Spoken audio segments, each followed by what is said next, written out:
महिला कांग्रेस की राष्ट्रीय अध्यक्ष पूर्व श्रीमती शोभा ओझा जी हैं, उत्तर प्रदेश कांग्रेस कमेटी की तरफ से मैं चाहूंगा कि पूर्व विधायक सतीश अजवानी जी बुके देके सम्मानित करें।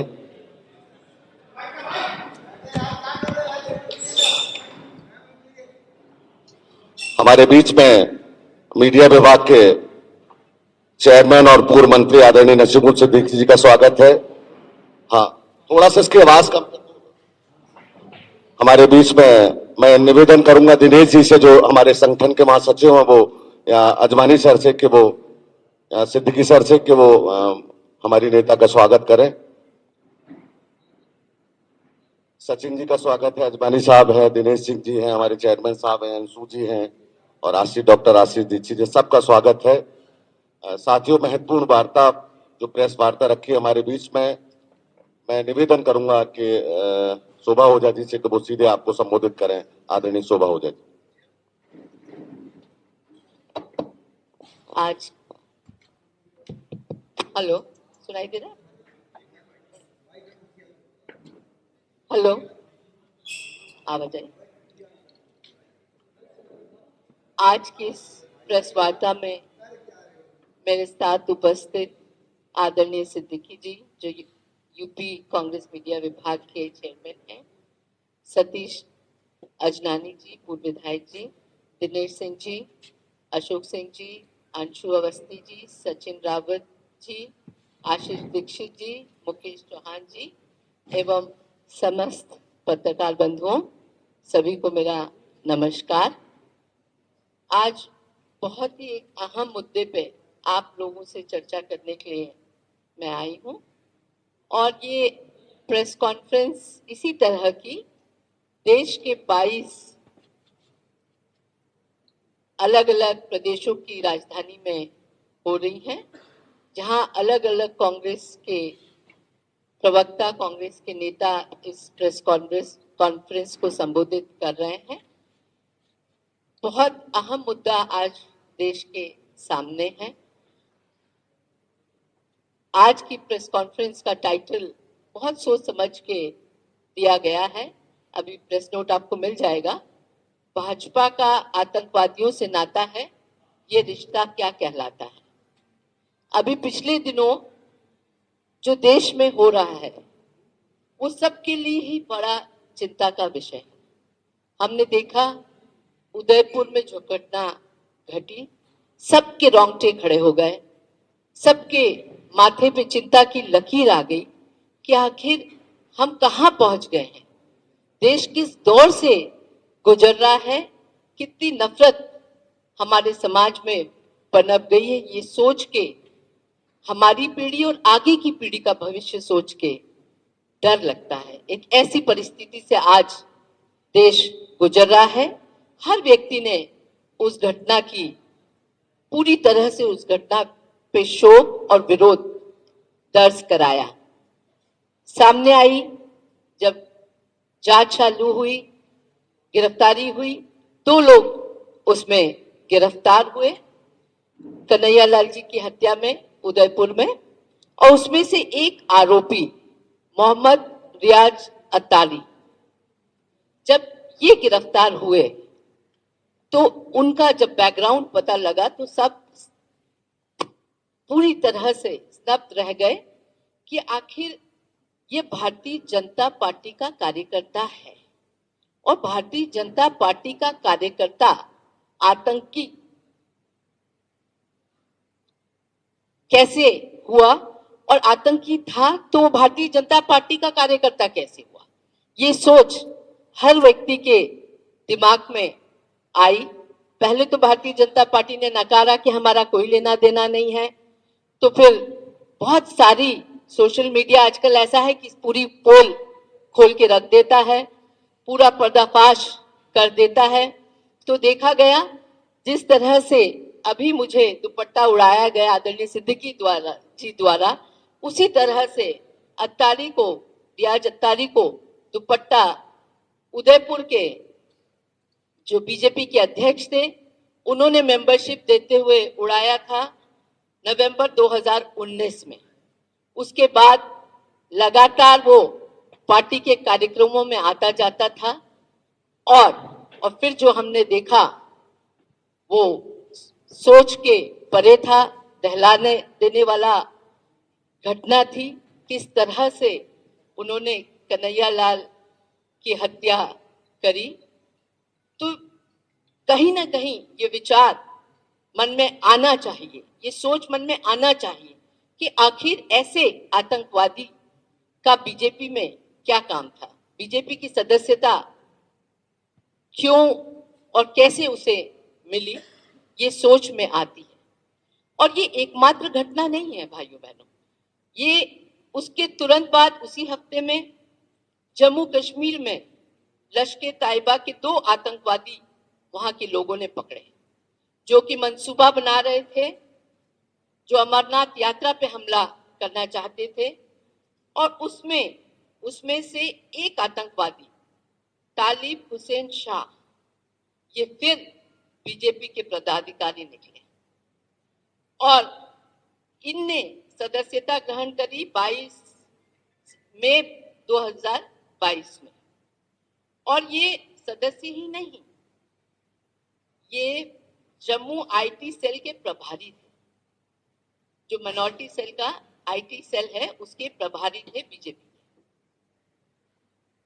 और ये लश्कर ताइबा के मेंबर भी हैं। तो आखिर भारतीय जनता पार्टी का क्या रिश्ता है इन आतंकवादियों के साथ कि वो सदस्य ही नहीं, उनके पार्टी के नेता भी हैं, प्रभारी भी हैं आईटी सेल के। और ये आतंकी तालिब हुसैन शाह देखे गए अमित शाह जी के साथ, एक आप लोगों ने देखा होगा वो पिक्चर बहुत वायरल हुआ, अमित शाह जी के पीछे वो बैठे देखे गए। और अमित शाह जी होम मिनिस्टर हैं देश के, एक आतंकी एक होम मिनिस्टर देश के उनके पीछे बैठे हुए हैं, पदाधिकारी हैं बीजेपी के आईटी सेल के। और जो पहले भी मैंने बात करी अत्तारी की, वो मेंबर भी हैं और साथ में वहां के जो नेता प्रतिपक्ष हैं राजस्थान के गुलाब चंद कटारिया जी, उनके दामाद की फैक्ट्री में काम कर चुके हैं। तो रिश्ता बहुत गहरा है, हमें रिश्ता समझने की जरूरत है कि इन आतंकवादियों का रिश्ता भारतीय जनता पार्टी के साथ बहुत गहरा है और इसके चलते देश की सुरक्षा खतरे में है। और देश की, यहाँ तो होम मिनिस्टर को किस तरह से क्या इंटेलिजेंस है कि होम मिनिस्टर को ये नहीं पता लगा कि जो उनके पीछे बैठा व्यक्ति आतंकवादी है, या पता था कि वो आतंकवादी है और फिर भी वो बीजेपी का आईटी का चेयरमैन था सेल का जम्मू के।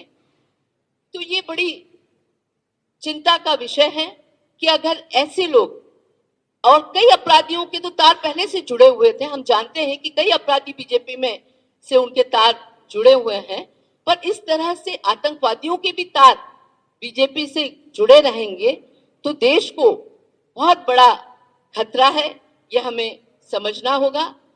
इसी तरह से जैसे उदयपुर में कन्हैया लाल की हत्या हुई, उसी तरह अमरावती में केमिस्ट की हत्या हुई और जो मास्टरमाइंड था उस हत्या के पीछे इरफान खान, वो वहां के इंडिपेंडेंट एमपी हैं राणा, नवनीत राणा, और उनके पति के बहुत क्लोज है, वो उनके लिए वोट मांगते दिखे। और ये इंडिपेंडेंट एमपी का बीजेपी से क्या रिश्ता है ये सब जानते हैं कि वो बीजेपी से कितने क्लोज हैं। तो कहीं ना कहीं ये सब बातें पूरे देश को चिंता में डालती हैं कि सत्तारूढ़ पार्टी के इतने क्लोज लोग आतंक में लिप्त होंगे तो ये देश कैसे सुरक्षित रहेगा।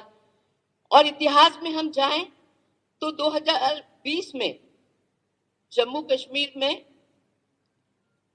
आतंकवादियों को हथियार मुहैया कराने के आरोप में बीजेपी के पूर्व नेता और सरपंच तारिक अहमद मीर को गिरफ्तार किया गया था। और तारिक अहमद मीर पर हिजबुल कमांडर नावेद बाबू को हथियार देने का आरोप था और मदद करने का आरोप था। और ये सब साथ थे डीएसपी देवेंद्र सिंह के, हम सब जानते हैं डीएसपी देवेंद्र सिंह को। कि किस तरह से उन्हें बचाया गया, किस तरह से उनके खिलाफ कोई एक्शन नहीं लिया गया, किस तरह से एक तरफ पहले पुलिस ये कह रही थी कि वो आतंकवादियों के साथ पकड़े गए, ये सब ने देखा है, पर उनको किस तरह से बचाया गया वो भी किसी से छुपा हुआ नहीं है। तो जब अगर सत्तारूढ़ पार्टी आतंकवादियों को बचाने में लग जाए, जब उनके संगठन में ही आतंकवादियों को पद मिलने लगे, तो निश्चित ही देश सुरक्षित नहीं है इन लोगों के हाथ में। फिर आगे आपको याद दिलाऊं, जो 2017 में मध्य प्रदेश एटीएस ने एक अवैध टेलीफोन एक्सचेंज का पर्दाफाश किया था, जिसमें आईएसआई के 11 संदिग्ध गिरफ्तार किए गए थे और उन 11 में से एक बीजेपी आईटी सेल का सदस्य ध्रुव सक्सेना भी था। मध्य प्रदेश में यह हुआ था और ध्रुव सक्सेना आईटी सेल का बीजेपी का सदस्य था, जो कि भोपाल में गिरफ्तार हुआ था। और वहीं टेरर फंडिंग के आरोप में भी हमने लगातार देखा है, बजरंग दल के नेता बलराम सिंह मध्य प्रदेश में गिरफ्तार हुए। आसाम में 2017 में निरंजन होजाए को एनआईए ने की अदालत ने आर्थिक रूप से आतंकवादियों को मदद करने के लिए उम्र कैद सुनाई। इन पे 1000 करोड़ की टेरर फंडिंग करने का आरोप था और ये टेरर फंडिंग से कौन घायल होता है?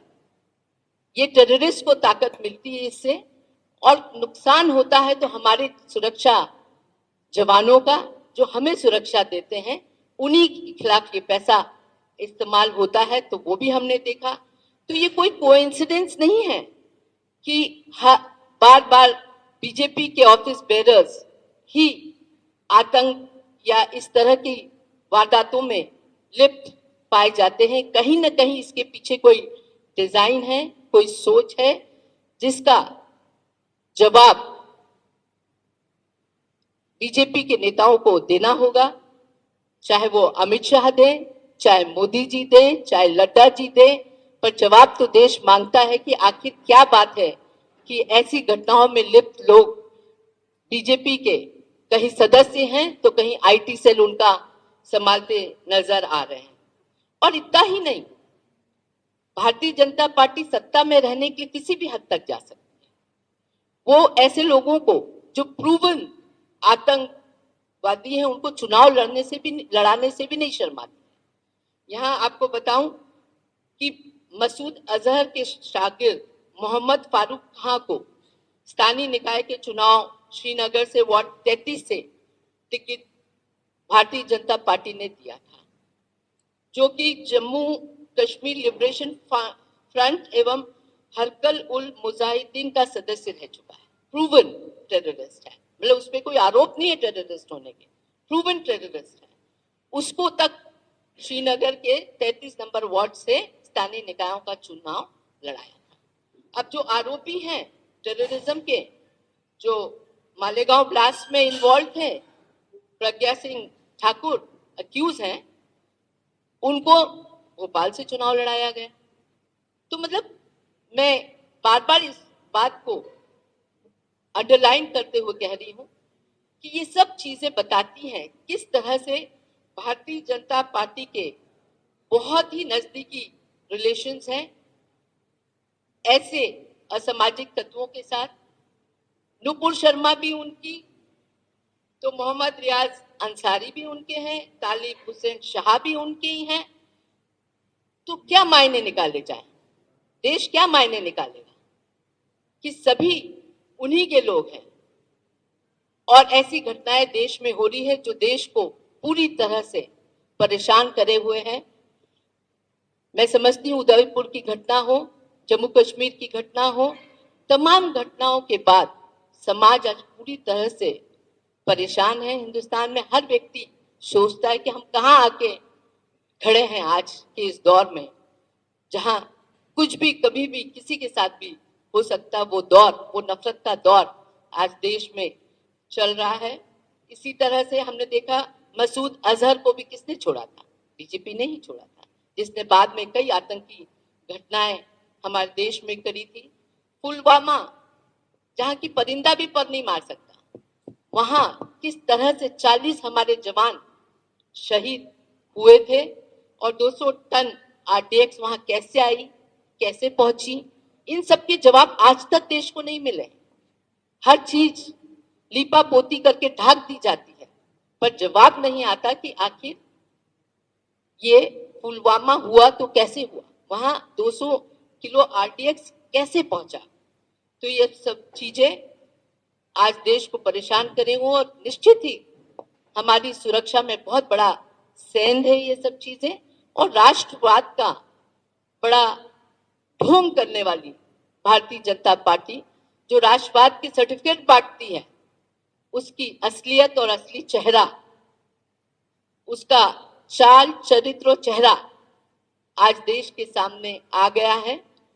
और चाहे ये कितना ही छुपाने की कोशिश करे, सोशल मीडिया के चलते देर सवेर बात जनता के सामने आ ही जाती है।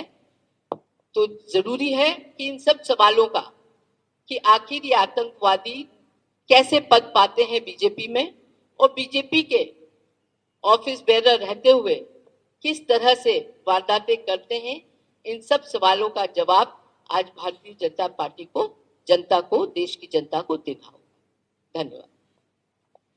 सम्मानित पत्रकार साथियों, अगर आपके कोई विषय के अंतर्गत सवाल हो तो पूछ सकते हैं शोभा ओझा जी से।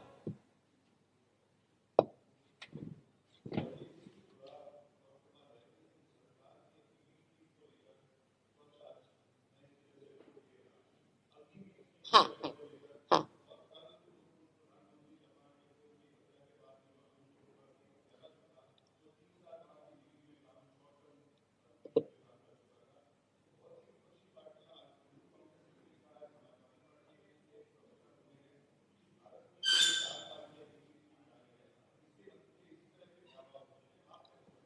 देखिए, मैं अभी तो इसी जो आज आज नहीं, इसी पे कंसंट्रेट करना चाहूंगी, इसी इशू पे। अग्निपथ पे तो पहले अजय भाई आके, अजय माखन जी आके लेके गए, उसमें हमारे पूरे जो विचार थे कांग्रेस पार्टी के, मैंने हाँ, वो अलग से आप मेरे से अलग से ले लीजिएगा, है ना। अभी मैं इसी पे कंसंट्रेट करना चाहूंगी, इसी इशू पे। जी, मैं दूंगी अलग से आपको, देखो। और कुछ? Thank you. और कौन सा नंबर? टोल फ्री, हाँ।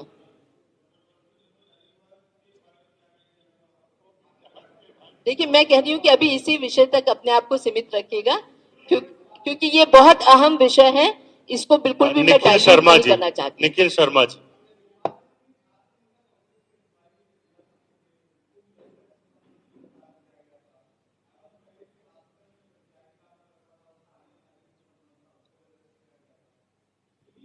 नहीं, पर कांग्रेस के पदाधिकारी नहीं कोई भी गिरफ्तार हुआ है।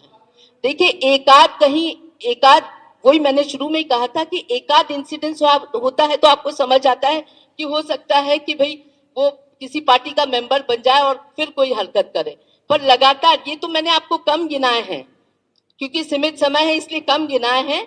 और नहीं तो एक पूरी झड़ी है जहां हम ये प्रूव कर सकते हैं कि बीजेपी का आतंकवाद से बहुत क्लोज रिश्ता है। मालेगांव ब्लास्ट में मैंने बस प्रज्ञा सिंह का ही नाम लिया क्योंकि एक्यूज है अभी भी वो, है? बहुत सारी चीजें हैं जो गांधी जी की हत्या से लेके अभी तक बहुत सारी चीजें हम बता सकते हैं जहां बिल्कुल ये प्रूव होता है कि आतंकवाद और बीजेपी का बहुत गहरा रिश्ता है।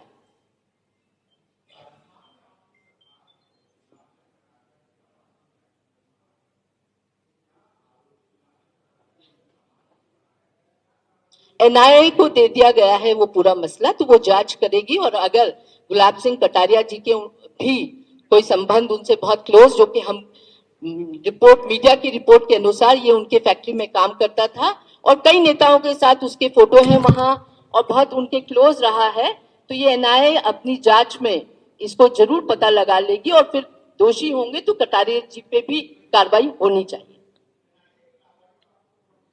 देखिए, एनआईए की कार्रवाई पे इस देश के जो इंस्टीट्यूट्स हैं, चाहे वो कोर्ट हो चाहे एनआईए हो, सब पे विश्वास करके ही चलना पड़ेगा। Thank you.